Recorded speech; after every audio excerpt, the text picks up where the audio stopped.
CPIM Bengal নিউজে আপনাদের স্বাগত। 26শে সেপ্টেম্বর কলকাতার ধর্মতলায় রাজপথে এসএফআই ডিওয়াইএফআই মহিলা সমিতির উদ্যোগে আরজিকর কাণ্ডে নির্যাতিতা দোষীদের শাস্তির দাবি নিয়ে প্রাকৃতিক দুর্যোগকে উপেক্ষা করে পুলিশের বাধাকে উড়িয়ে যে ঐতিহাসিক সমাবেশ করেছে সেই প্রসঙ্গে আলোচনা করব আজকের ভিডিওতে। 26শে সেপ্টেম্বর প্রাকৃতিক দুর্যোগ, বৃষ্টি, কোনো বাধাই হতে পারল না আরজিকর হাসপাতালের নির্যাতিতার বিচারের দাবিকে থামিয়ে দিতে। পুলিশের নজরদারি দমিয়ে দিতে পারল না উই ওয়ান্ট জাস্টিসের সোচ্চার ধ্বনিকে। বৃহস্পতিবার বেলা 2:30টা নাগাদ প্রবল বৃষ্টিপাতের মধ্যে যখন 3 দিক থেকে 3টি মিছিল ব্যানার নিয়ে স্লোগান তুলে ধর্মতলা চত্বরে প্রবেশ করল, তখন মুহূর্তে গোটা এলাকা চলে গেল প্রতিবাদ প্রতিরোধকারীদের দখলে। ধর্ষক খুনিদের বিরুদ্ধে ধ্বনিত হলো এক প্রবল প্রতিরোধের বার্তা। হাজারো কণ্ঠ সোচ্চার হলো সরকার তথা শাসক দলের সেই ধর্ষক খুনিদের আড়াল করার অপচেষ্টার বিরুদ্ধেও।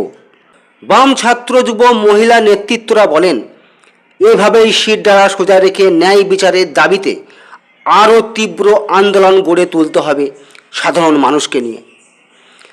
আরজিকর হাসপাতালে কর্তব্যরত চিকিৎসককে শারীরিক নিগ্রহ এবং খুন করার ঘটনার প্রতিবাদে অপরাধীদের প্রত্যেককে গ্রেপ্তার ও কঠোর শাস্তির দাবিতে বৃহস্পতিবার কলকাতার রাজপথে দখল নিয়েছিল এসএফআই ডিওয়াইএফআই সারা ভারত গণতান্ত্রিক মহিলা সমিতির কর্মীরা।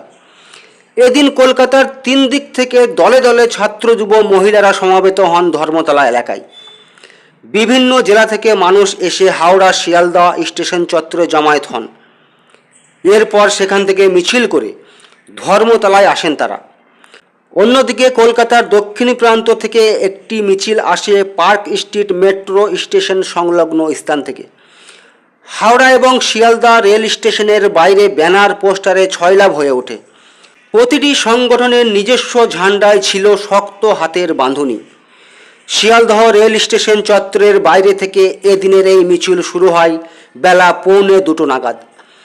মিছিলে উত্তর 24 পরগনা, নদিয়া ছাড়াও ছিলেন উত্তরবঙ্গের কয়েকটি জেলা থেকে আগত ছাত্র যুব মহিলা কর্মীরা।